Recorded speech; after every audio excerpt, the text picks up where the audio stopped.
Dia, boa tarde, boa noite. Onde quer que você esteja, seja bem-vindo ao canal Mestre Bio, o canal do professor Borges, tá? E neste canal a gente sempre fala de biologia e a gente desmistifica algumas coisas. Bom, hoje eu vou falar sobre HPE. O que é isso? Ah, é um vírus? Não, não é. É a sigla para História do Pensamento Evolutivo. Exatamente. Por quê? Porque falar de evolução não significa só se restringir a Darwin e Lamarck, como os livros didáticos costumam fazer. O que as pessoas pensavam, o que os cientistas pensavam acerca de como as espécies se adaptam ao meio ambiente, é isso que é evolução, é uma explicação racional para a adaptação dos seres vivos ao meio ambiente, né? Modificou-se ao longo do tempo, não foi sempre uniforme, até chegar ao que a gente tem hoje. O primeiro ponto importante é você entender que evolução não é progresso, hein? Muita gente associa evolução àquele ícone onde tem um macaquinho que vai se transformando num hominídeo e aí se transforma num ser humano. Não é isso, não é progresso, tá? Não é uma espécie transformando em outra. Isso é uma ideia lamarquista que já foi derrubada no século XIX. Evolução para a gente é mudança. Então, se uma espécie se modifica, ocorre mudança. Se novas raças surgem, é uma mudança, então é uma evolução. Se ocorre uma extinção, é uma mudança, então ocorre uma evolução. Se ocorre um processo de especiação, onde uma espécie dá origem a outras duas, também é mudança, também é evolução. Então vamos lá. Tudo começou com Aristóteles, tá? Aliás, a filosofia está na base de tudo, por isso que você tem que estudar filosofia. Aristóteles, conhecido pelos biólogos como Tio Ari, porque foi o primeiro biólogo da história, criou uma teoria, ou melhor, uma hipótese, porque ele nunca chegou a testar essa teoria, né? Então, como ele não testou essa hipótese, ela não virou teoria, ela foi apenas uma hipótese, para explicar que as espécies não mudam. Essa era a premissa dele, porque ele sempre via leões e os leões eram muito parecidos entre si, os leões eram sempre do mesmo jeito. Então, o fixismo significa isso, ó, as espécies não mudam. Por alguma razão que nós não sabemos, a Igreja Católica acabou adotando isso. Apesar do Aristóteles ser grego, ser pagão, eles adotaram essa explicação. Talvez a professora de História consiga falar melhor com vocês sobre isso. Aristóteles lançou essa ideia 400 anos antes de Cristo, ou seja, no passado. Depois da Revolução Francesa, em 1809, quando as pessoas já podiam falar o que quisessem, havia maior liberdade de pensamento, o Jean-Baptiste de Lamarck, Cavaleiro de Lamarck, que era um excelente anatomista, fez vários estudos sobre anatomia comparada e percebeu que os seres vivos possuíam algumas estruturas semelhantes, mas que eram um pouco diferentes de um para o outro, ou seja, na verdade haviam diferenças entre as espécies e muitas dessas diferenças não eram tão grandes assim do ponto de vista anatômico. Então ele começou a definir que as espécies mudam sim, e mudam para se adaptar. Até aí ele estava certo. Ele fez essa constatação. A única coisa que ele errou foi o modo pelo qual as espécies mudam. Ele não conseguiu dar uma explicação muito boa.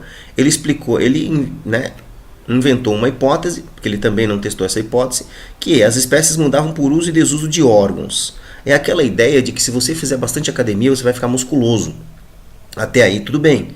Só que evolução tem que ser um processo populacional, então você teria que passar essa vantagem adaptativa, ter muitos músculos que você conseguiu na academia, para os descendentes. E o Lamarck postulou que isso se chamava TCA, transmissão de caracteres adquiridos, certo?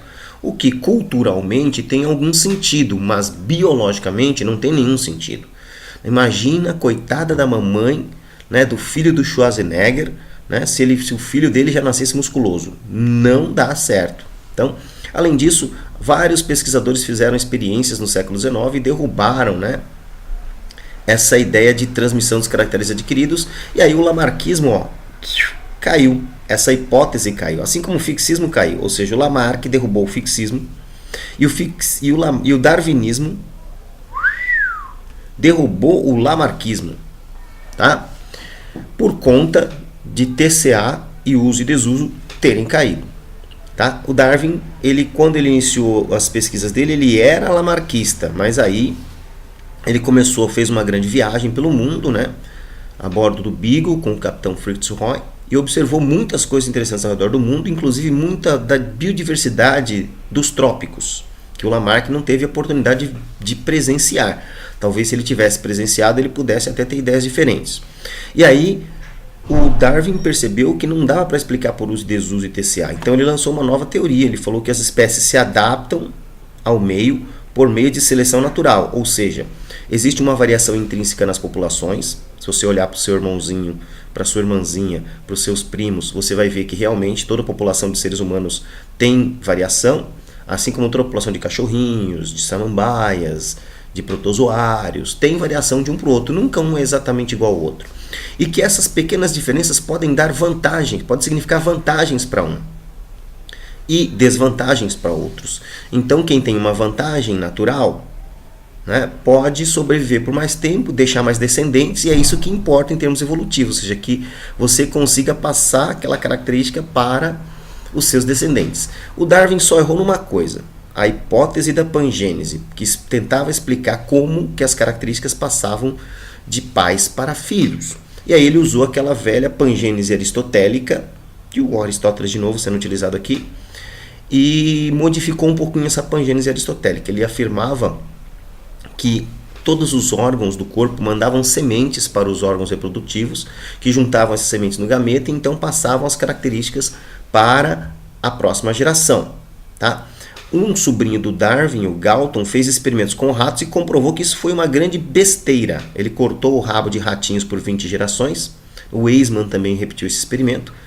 Tá? E aí eles perceberam que os ratos continuavam nascendo com rabo. Então, essa característica perdida ou adquirida, ou melhor, se o rabo não estava lá para mandar semente, como é que nascia uma próxima geração com rabos? Então não era semente, a pangênese do Darwin caiu. A seleção natural do Darwin continuou e foi aproveitada para a próxima teoria, que é a teoria que vale atualmente, que é a teoria sintética, que as pessoas quase não falam dela nos cursos, né, e nos cursinhos. A teoria sintética foi formulada por Dobzhansky e colaboradores, esse et al. Aqui significa isso, e colaboradores, né? Lembrando que o Lamarck era francês, o Darwin era inglês, e o Dobzhansky ele era russo, mas era naturalizado brasileiro e americano. Ele veio para o Brasil, ficou um tempo no Brasil, viu que não dava para fazer ciência séria aqui, porque os investimentos eram muito parcos, até hoje ainda estão cortando investimento da ciência. Lute contra isso, para que o Brasil um dia seja um país decente. E depois ele foi para os Estados Unidos, onde ele recebeu o apoio do governo e conseguiu trabalhar muito bem em genética. E aí, aqui veio a grande sacada.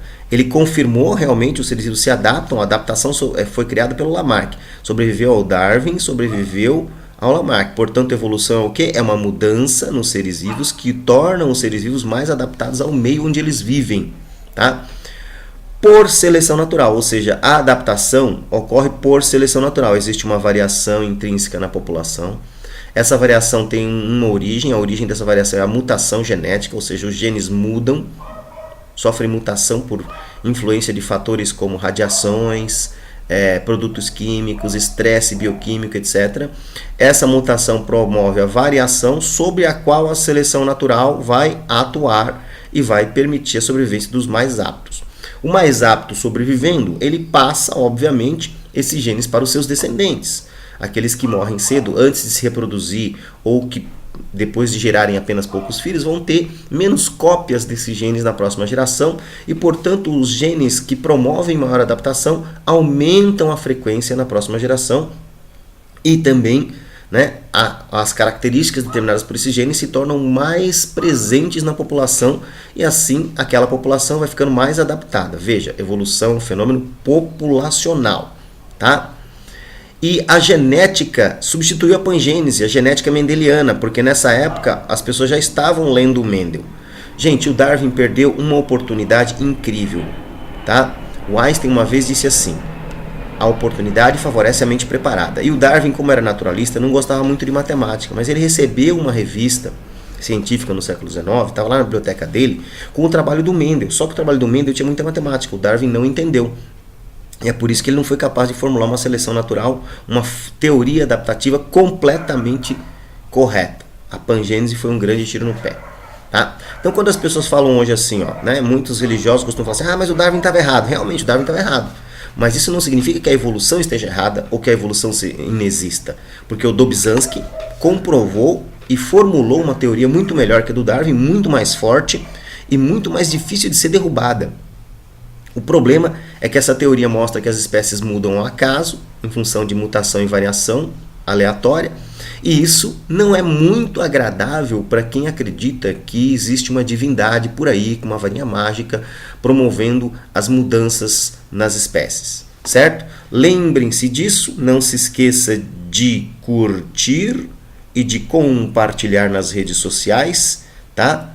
Para que as pessoas fiquem mais inteligentes e você possa então viver num mundo melhor e mais feliz.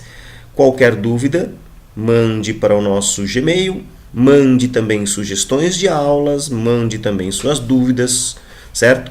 E a gente vai tentar responder e ajudar você a se tornar uma pessoa muito mais inteligente, mais sábia, mais competente. Até a próxima, bons estudos!